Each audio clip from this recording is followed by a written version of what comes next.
노다지 썰전. 오늘의 이야기는 두 개의 얼굴을 가진 한 기업에 대한 겁니다. 한쪽 얼굴은 본업인 의류 사업에서 그 누구도 넘볼 수 없는 실적을 내면서 환하게 빛나고 있는데요. 다른 한쪽 얼굴은 아픈 손가락이 된 자회사 때문에 짙은 그늘이 드리워져 있죠. 바로 의류 OEM의 절대 강자, 영원무역입니다. 2025년 참 어려운 시장 환경을 비웃기라도 하듯 최고의 성과를 보여줬는데요. 오늘 저희의 핵심 질문은 이겁니다. 과연 2026년에도 영원무역의 이 빛나는 얼굴이 계속될 것인가? 아니면 그 그늘진 얼굴이 발목을 잡을 것인가? 저는 2025년에 증명된 압도적인 경쟁력과 성장 전략을 바탕으로 2026년 역시 밝을 것이라고 보고 있습니다. 글쎄요. 저는 그 해석에 동의하기가 좀 어렵습니다. 2025년의 박수갈채가 2020년의 성과를 보장해주지는 않거든요. 오히려 빛이 강할수록 그림자도 짙어지는 법이죠. 저는 여전히 해결되지 않은 자회사의 문제와 불확실한 거시경제 환경을 고려할 때 2026년은 훨씬 더 신중하게 지켜봐야 한다고 생각합니다. 그럼 제 낙관론의 근거부터 한번 말씀드려 보겠습니다. 영원무역은 기본적으로 OEM, 그러니까 주문자 상표 부착 생산 기업입니다. 쉽게 말해서 노스페이스나 파타고니아 같은 세계적인 아웃도어 브랜드의 옷을 대신 만들어주는 회사죠. 그런데 이 본업에서의 실적이 정말 경이롭습니다. 모두가 힘들다고 아우성이던 2025년 9월까지 달러 기준 매출이 전년 대비 10%나 성장했어요. 작년 실적이 워낙 좋아서 올해는 힘들 거다 이런 예상이 많았는데 그 높은 벽을 그냥 가뿐히 넘어선 거죠. 매출 성장은 인상적입니다만 이익이 좀 줄지 않았습니까? 영업이익률이 1%포인트 하락한 걸로 아는데요. 바로 그 지점이 중요합니다. 영업이익률이 1%포인트 떨어졌다고는 하지만 여전히 20%대입니다. 이게 어느 정도 수준이냐면요. 동종업계 경쟁사들의 평균 이익률이 한 자릿수에 머무는 걸 감안하면 거의 넘사벽 수준의 수익성을 혼자서 유지하고 있다는 뜻이거든요. 옷을 10,000원어치 팔면 2,000원의 영업이익을 남긴다는 건데 이건 제조업에서는 거의 마법에 가까운 숫자죠. 특히 3분기에는 역대 최대 매출을 기록하면서 방글라데시 인건비 상승이나 관세 부담 같은 온갖 비용 증가 요인을 그냥 힘으로 눌러버렸어요. 위기 속에서도 돈 버는 능력은 확실히 증명된 셈입니다. 3분기 실적이 뛰어났다는 점은 저도 인정합니다. 하지만 그게 어떻게 2026년 전체의 청신호가 될 수 있을까요? 계절적인 성수기 효과도 분명히 있었을 텐데요. 네, 단순한 성수기 효과를 넘어서 아주 명확한 성장 전략이 있었기 때문입니다. 기존의 핵심 고객사들, 그러니까 우리가 이름만 대면 알만한 그 브랜드들의 주문이 꾸준히 늘어난 건 물론이고요. 시장에서 가장 주목받는 새로운 성장 브랜드 하나를 신규 고객으로 유치하는 데 성공했습니다. 이건 그냥 고객 하나를 추가한 수준이 아니라 시장의 판도를 읽고 미래의 성장 동력을 정확히 찾아냈다는 증거거든요. 그리고 마지막으로 가장 큰 골칫덩어리였던 자전거 회사 스캇의 지분 문제를 2025년 말에 드디어 마무리 지었습니다. 경영권을 완전히 장악해서 이제 본격적으로 수술에 들어갈 수 있게 된 거죠. 여기에 배당 성향을 앞으로 25%까지 늘리겠다는 주주 환원체까지 발표했는데 이건 미래에 대한 경영진의 자신감이 없으면 절대 할 수 없는 결정이라고 봅니다. 말씀하신 그 자신감의 이면에는 우리가 주목해야 할 여러 위험 신호들이 숨어 있다고 봅니다. 2025년에 실적이 후령했다는 점은 저도 동의하지만 2026년은 전혀 다른 판이 될 수 있습니다.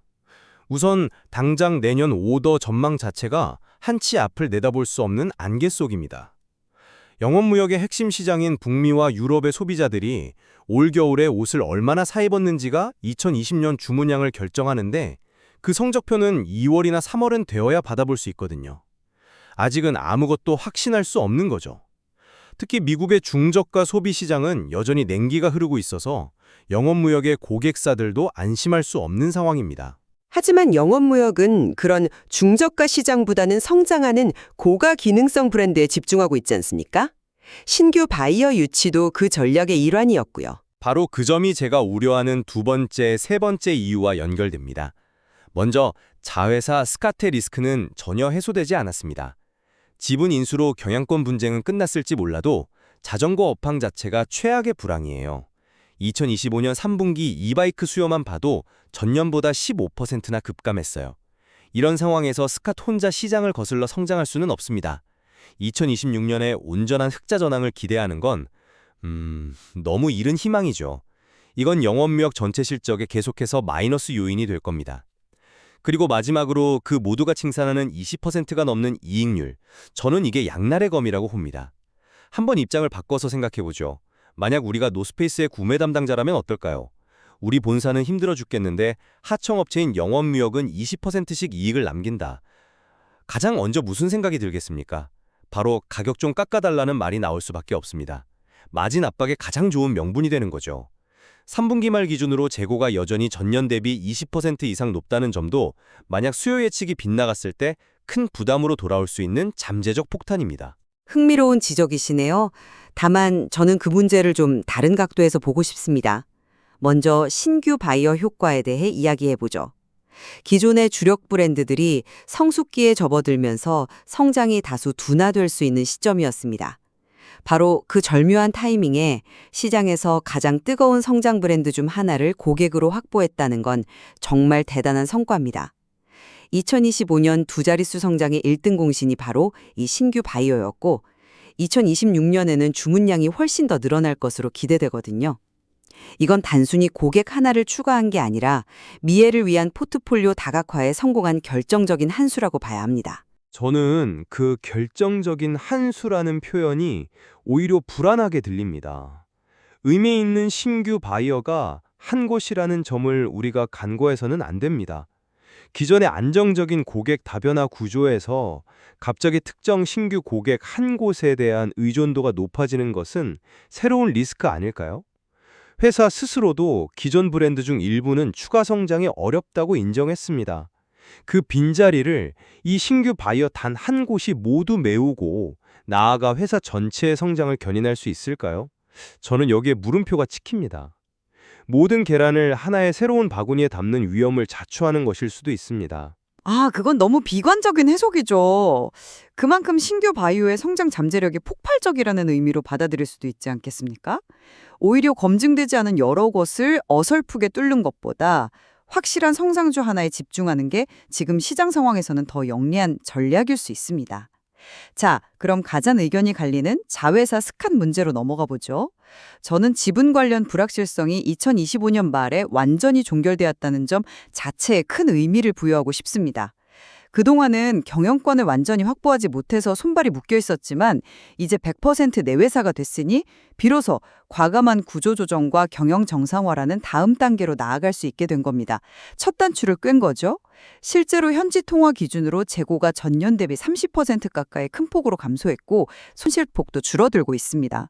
고통스럽지만 바닥은 확인했고 이제 회복의 길로 들어섰다고 봐야 합니다. 죄송하지만 저는 그 주장을 받아들이기 어렵네요. 왜냐하면 지분 인수는 문제 해결의 끝이 아니라 고통의 시작일 수 있기 때문입니다. 더 근본적인 문제는 스캇이라는 회사 내부가 아니라 자전거 업계 전체가 극심한 불황의 늪에 빠져 있다는 사실입니다. 팬데믹 때 너도 나도 자전거를 사면서 생겼던 거품이 완전히 꺼져버린 거죠. 스캇 혼자서 이 거대한 시장의 흐름을 거스를 수는 없습니다. 손실폭이 줄어든 건 다행이지만 여전히 적자입니다. 흑자로 돌아선 게 아니죠. 더구나 그 경영 정상화 전략이라는 게 구체적으로 무엇인지, 그래서 언제쯤 가시적인 성과를 낼 수 있을지에 대해서는 아무도 청사진에 제시하지 못하고 있습니다. 불확실성이 해소된 게 아니라 이제부터 진짜 시험대에 오른 셈이죠. 시험대에 올랐다는 점에는 동의합니다. 하지만 불확실성이라는 짙은 안개가 걷혔기에 이제 비로소 명확한 지도를 보고 길을 찾아 나설 수 있게 된 것 아닐까요? 이전에는 운전대조차 제대로 잡지 못하는 상황이었다면 이제는 우리가 직접 운전해서 목적지로 갈 수 있게 된 겁니다. 저는 이 변화를 긍정적으로 봅니다. 자, 마지막 쟁점인 20%대 영업이익률로 넘어가 보죠. 이게 과연 유지 가능한가? 저는 가능하다고 봅니다. 그 근거는 2025년 3분기에 이미 숫자로 보여줬습니다. 인건비, 관세 같은 비용 증가분을 어떻게 상쇄시켰냐? 바로 레버리지 효과 덕분입니다. 공장을 돌리는 고정비는 비슷한데 주문이 폭발적으로 늘어서 매출이 확 오르니까 이익이 훨씬 더 가파르게 증가하는 거죠. 영원무역은 이 공식을 3분기에 완벽하게 증명해냈습니다. 1분기와 4분기 같은 비수기에도 공장 가동률이 100%에 육박할 정도로 효율적인 생산관리 노하우는 수십 년간 쌓아온 영원무역만의 핵심 경쟁력입니다. 그 레버리지 효과가 과연 지속 가능할까요? 3분기의 놀라운 성과는 말씀하신 대로 주문량이 폭발했던 계절적 성수기 영향이 컸다고 봐야 합니다. 상대적으로 조업 일수가 적은 4분기나 비수기인 내년 상반기에도 3분기 같은 효과를 기대하기는 어렵다는 점은 회사도 인정하고 있습니다. 그리고 제가 앞서 벤더의 숙명이라는 표현을 썼는데요. 고객사인 글로벌 브랜드들의 상황이 어려워지면 그들은 비용을 줄이기 위해 가장 먼저 하청업체를 압박합니다. 특히 영업무역처럼 20%가 넘는 이익을 내는 회사는 아주 좋은 타겟이 되죠. 우리는 이렇게 힘든데 너희는 너무 많이 남기는 거 아니냐, 단가를 낮춰달라라는 요구에 직면할 수밖에 없습니다. 지금처럼 전방 시장이 불확실한 상황에서 20% 이상의 마진을 계속 유지한다고 장담하는 건 좀 아니란 생각 아닐까요? 바로 그 마진 압박을 수십 년간 이겨내고 지금의 20%대 이익률을 만들어낸 것이 영원무역의 진짜 실력이라고 생각합니다. 그게 어떻게 가능했을까요? 단순히 원가를 절감해서가 아닙니다. 다른 업체는 따라할 수 없는 복잡한 기능성 의료를 완벽한 품질로 약속한 시간에 정확하게 만들어내는 기술력과 신뢰를 쌓아왔기 때문이죠. 바이어 입장에서도 당장 몇 푼 아끼자고 영원무역을 버리고 다른 업체를 선택했다가 품질이나 납기에서 사고가 나면 그 손해가 훨씬 큽니다. 즉, 영업무역의 높은 이익률은 바이어들이 기꺼이 지불하는 프리미엄인 셈입니다. 이 핵심 경쟁력은 쉽게 무너지지 않을 겁니다. 독보적인 경쟁력은 존중합니다. 하지만 거시경제의 거대한 파도는 때로 개별 기업의 역량만으로는 감당하기 어려운 법입니다.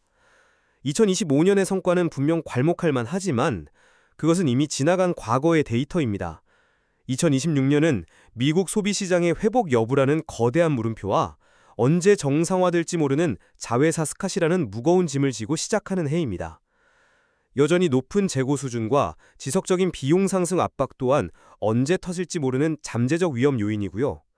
따라서 저는 다시 한번 들뜬 기대보다는 보수적인 시각으로 냉정하게 지켜볼 필요가 있다고 강조하고 싶습니다. 저는 영원무역이 바로 그 불확실성 속에서 어떻게 성장하는지를 2025년에 스스로 증명해 보였다고 생각합니다. 모두가 위기를 말할 때 오히려 빛을 발하는 핵심 고객관리 능력, 미래를 내다보는 성공적인 신규 바이어 유치, 그리고 타의 추궁을 불허하는 생산관리 능력, 이것들은 2026년에도 변함없이 영업무역을 이끌어갈 핵심 동력입니다. 무엇보다 가장 큰 불확실성 요인이었던 스캇 문제를 정면으로 돌파하고 주주들에게 더 많은 이익을 돌려주겠다고 약속하는 모습은 미래에 대한 경영진의 강한 자신감의 표현으로 해석하는 것이 마땅합니다. 들어보니 결국 영원무역의 2026년 운명은 두 가지 변수에 달려 있겠군요. 첫째는 곧 발표될 북미와 유럽의 겨울 시즌 의류 판매 실적이 얼마나 좋게 나와서 내년도 OEM 주문으로 이어질 것인가. 맞습니다. 그리고 두 번째는 지분 문제를 깨끗하게 해결한 자회사 스캇에 대해 경영진이 과연 어떤 수술 계획을 내놓고 얼마나 빠르게 정상화시킬 수 있을 것인가가 될 겁니다. 오늘 저희의 논의를 통해 시청자 여러분께서도 영원무역의 두 얼굴 중 어느 쪽을 더 주목해야 할지 투자 판단에 대한 깊이 있는 시각을 얻으셨기를 바랍니다.